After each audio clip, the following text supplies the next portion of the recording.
Does it say? Does it say it starts on Facebook?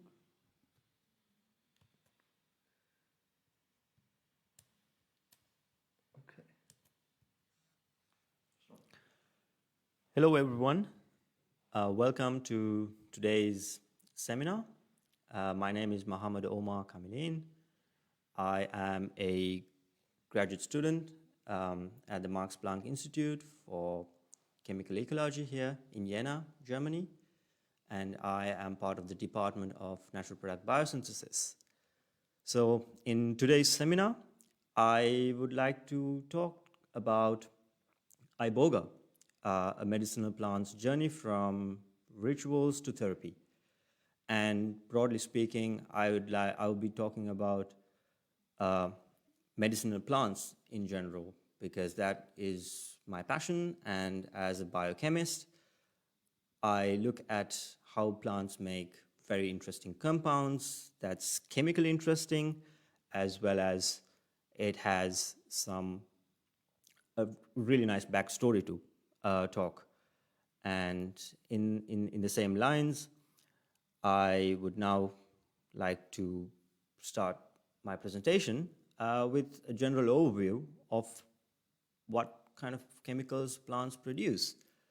And we are all aware of the various sorts of chemicals plants make because we consume them every day. For an example, I'm sure we all had our coffee this morning, and that comes from coffee Arabica, which is basically a stimulant, and it keeps you awake. And that the feeling of being awake and the feeling of feeling rejuvenated comes from the coffee beans.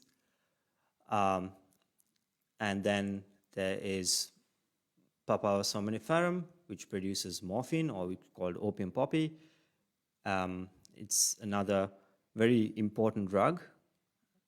So is vincristine. It's an anti-cancer compound that comes from the plant Madagascar periwinkle, known as Catharanthus roseus.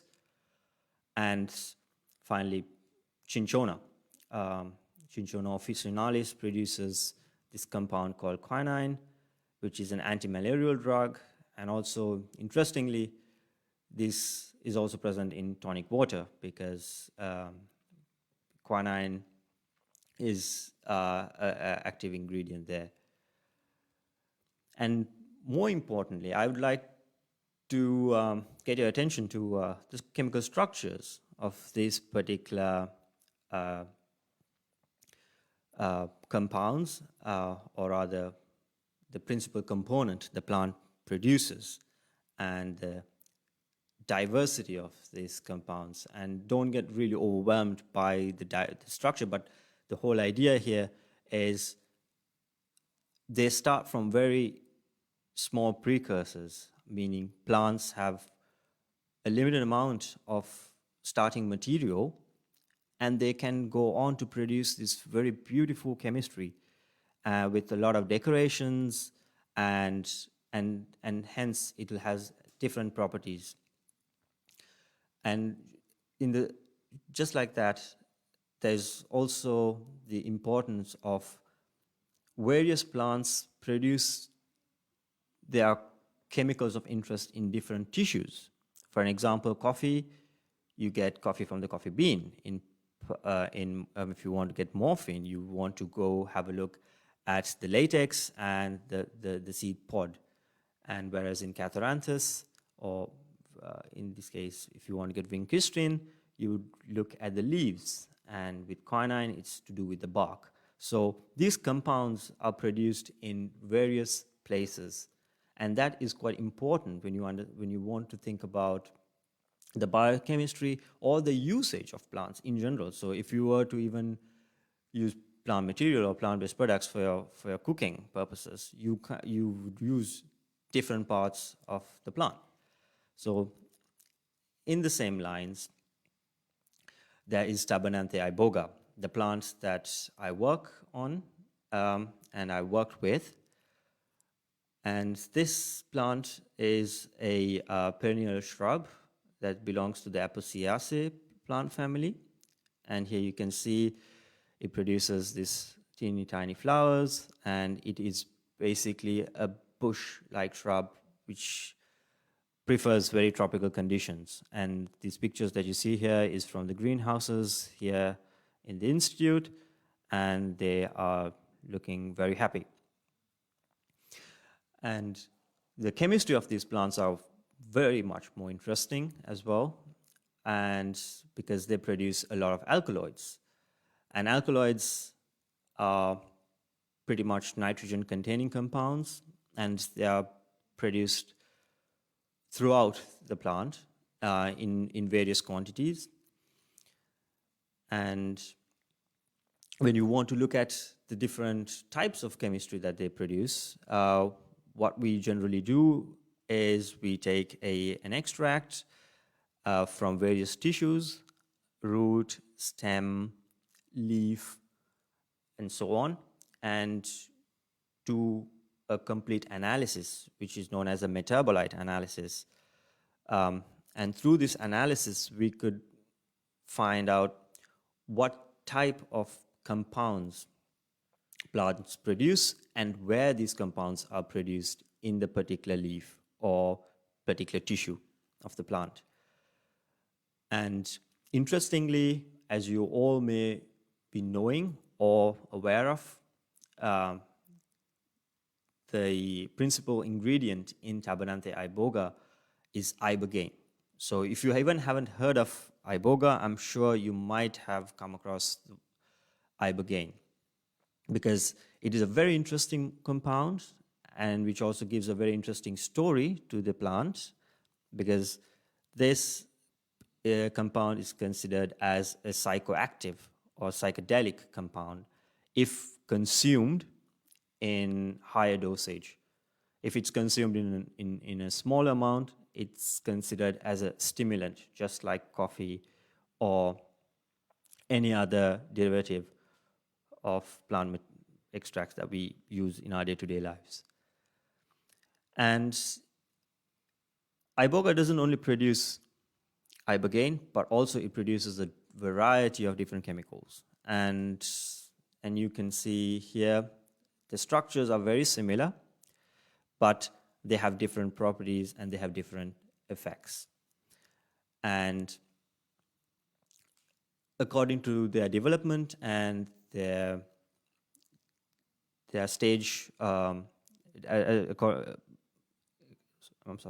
according to their developmental stage, they accumulate different levels of these compounds. And if you have a look at the scaffold or just the structure of them, they look very much alike.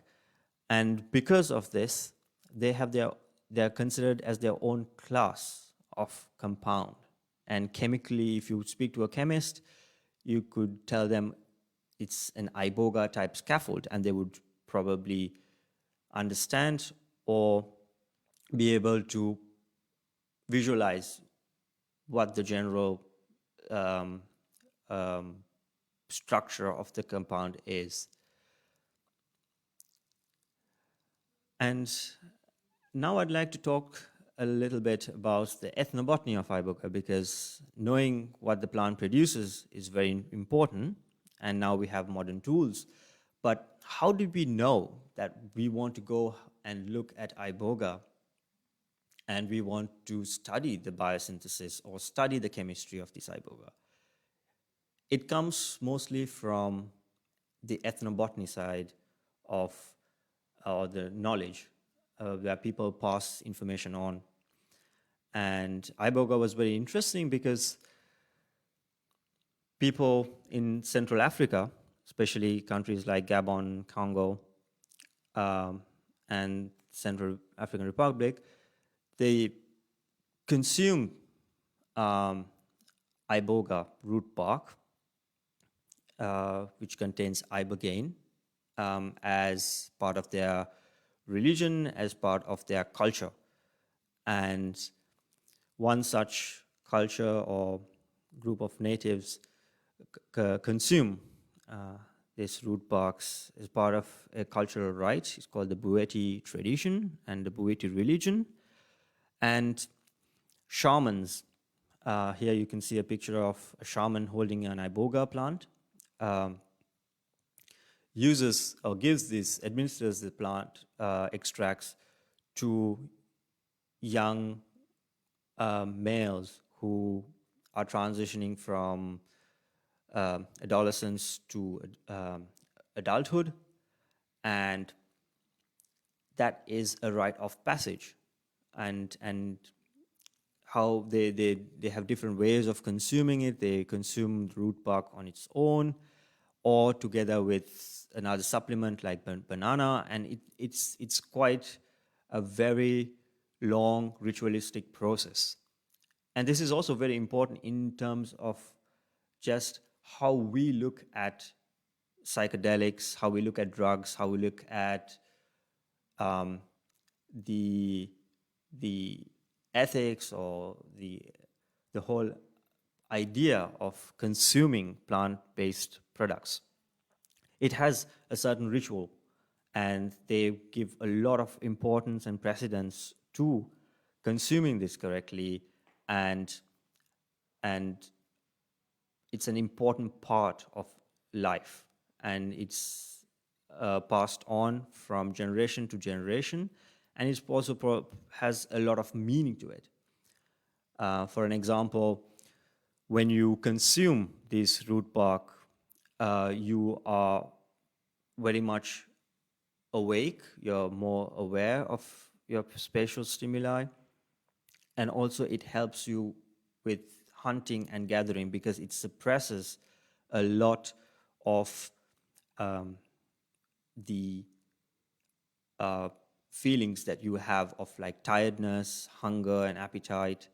So you could go longer and you could hunt for long, you could be in the bush for a long period of times, and this helps in their day-to-day life. And just like how coffee, for an example, was developed, was also the same traditions, because people had to stay awake because they were hunting and gathering for long periods of time, and they used to chew on different parts of the plant, and they discovered that chewing a certain part of the plant would keep them awake. And in the same notion, when in the early 1800s, when the Belgians were in Congo, they realized that this is a very predominant part of life, and they were more interested in bringing specimens back to Europe and actually investigating what these plants produce and what makes people feel the effect of psychedelics. And I have a historical timeline that I would like to share, and this broadly speaks about Iboga's use from the early discovery till the early 90s, where there was a huge boom and a huge, I would say, a renaissance, I would like to say, because it was very groundbreaking studies that went on to, and we still could make more information and have more potential. So in 1901, the Ibogaine was isolated, and then later it was quite famous in France, and people used to consume it, and even to the late 70s, they were available in drugstores, and then the total synthesis of Ibogaine was established in 1965, and the structure also was elucidated with all the chiral chemistry and the chiral carbons assigned. And more importantly, between the period of 1962 and 1963, a person named Howard Lotsof, who is considered as the father of Ibogaine, he was an opium addict. He was a heroin addict, and he treated himself with Ibogaine, and together with a few other people who were addicted to to heroin. They administered Ibogaine, and they saw they had withdrawal symptoms. And apart from the psychedelic effect, it was more interesting for them to realize that this also has very important the use in the withdrawals and help alleviate the addiction of opium dependence. And in the same period of time, because of the nature of the psychedelic effects, the US classified this as a class 1 drug, and even it's banned in the US. For an example, Ibogaine is banned, and so is in some parts of Europe. However, they still pursued looking at the medicinal importance of Ibogaine, because Howard Lotsof brought this idea, the concept of using Ibogaine to alleviate, for helping addiction. And later on, he went on to patent the use of Ibogaine for opiate withdrawal, and not only opiates, but also alcohol, nicotine, any addictive substance. There was a lot of studies that he conducted and published in very high peer-reviewed journals, where they used mice models and different forms of administration, and they found very interesting results that helped pinpoint Ibogaine's actual use as a very good alternative to current methods of opiate withdrawals. And yes, and in between the time periods of 1994 and 88, people were doing a lot more research, and they managed to find very interesting results that actually led to the seminal work that's now being done by many other researchers. For an example, researchers at the University of New York, Dr. Kenneth Alper, still works on finding solutions to these drugs, and there are some trials of FDA that is ongoing with Ibogaine. And there's also a lot of press in regard to Ibogaine in popular culture, and this is one article from the Guardian newspaper, and also the New Scientist has published a lot about the use of Ibogaine and other psychedelic compounds and how they could help alleviate current problems in the world, because opiate addiction and opiates are is a huge problem in mostly North America, and this would be a very promising treatment or therapy that's still being trialed and tested, and the efficacy of Ibogaine is still debated amongst the community, but there is a lot of work that's going on. And now I'd like to share the work that we've done in the Department of Natural Product Biosynthesis, and myself and my colleagues, we've been working on understanding how these compounds are made, and how does the plant get about making the compound Ibogaine or its derivatives using very early precursors.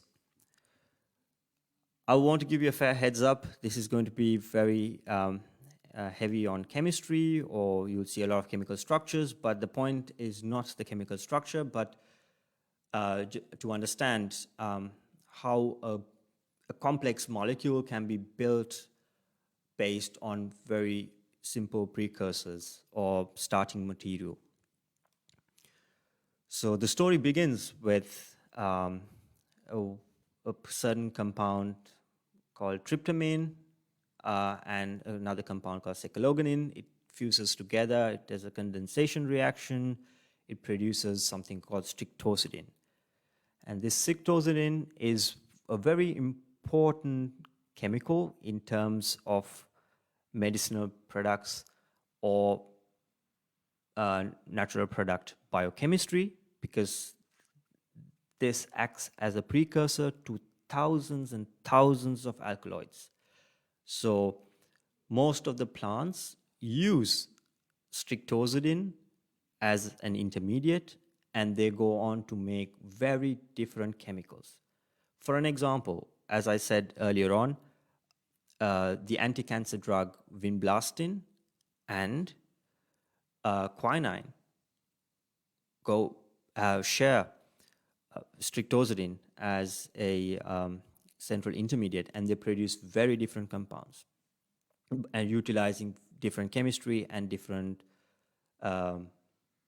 genes or machinery within the plant.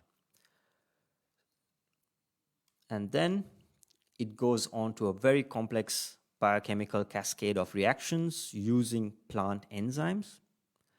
And these plant enzymes, we find them through various techniques and methods, from transcriptomic analysis, and we are able to isolate the genes, isolate the proteins, meaning the machinery that goes on to produce the one compound to another, and understand the biotransformations that takes place at every stage. It's very interesting because you have to go through a certain series of reactions, and you can compare plants that have similar structures, and it is like putting a puzzle together. So you have good chemical intuition, you understand that certain reactions are more favorable than others, and through simple transformations of additions of different various groups, we can build a compound that we are interested in by mixing and matching certain machinery, I would call enzymes. And why do we do this?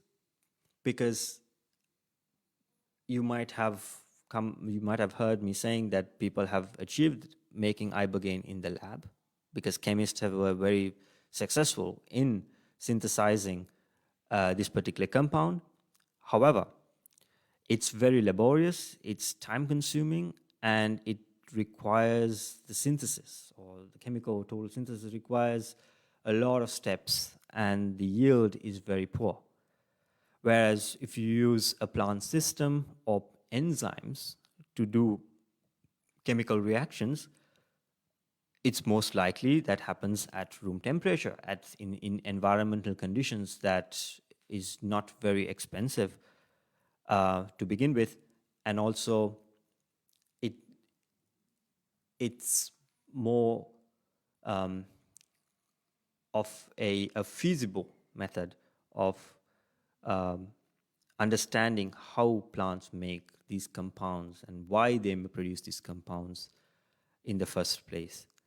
And we were able to discover through this series of different experiments that there were with these couple of enzymes, we could finally produce the plant natural product Ibogaine, and we are now looking forward to using this knowledge and enhancing the information that we know further, and hopefully this would also be a good way forward in terms of finding alternatives for addiction. And if you have the supply, and if you have a platform that we could produce this in large quantities without being dependent on the plant that is produced in a very specific condition, in a tropical condition, as opposed to being able to do it in vivo on a petri dish, that will be our goal and our vision, to have this being available for more trials and testing, and maybe many other treatments as well, not only addiction, but it could also possibly be useful for treating various other ailments as well. And with this, I would like to end the seminar, and I would like to thank the Max-Planck Institute and, more importantly, my Department of Natural Product Biosynthesis and the greenhouse of the Max-Planck Institute for taking care of our plants and making them feel very happy. And thank you so much for your attention as well. There was a question. Yep. Is the use of the Iboga plant sustainable? Does it, because the ayahuasca plant gets harvested too much? Yes. Yes, that's a very good question, actually. Repeat the question. So there was a question: is the plant sustainable? Is producing or isolating Ibogaine sustainable through merely using the plant? And the answer is no, because at the moment Gabon and Congo have listed them as endangered species, and the plants are being overharvested, and they are very short, they take a long time to grow. And for that particular reason, it's clearly not sustainable to go just isolate it by means of plant root or bark. And if I could answer more questions, let me actually have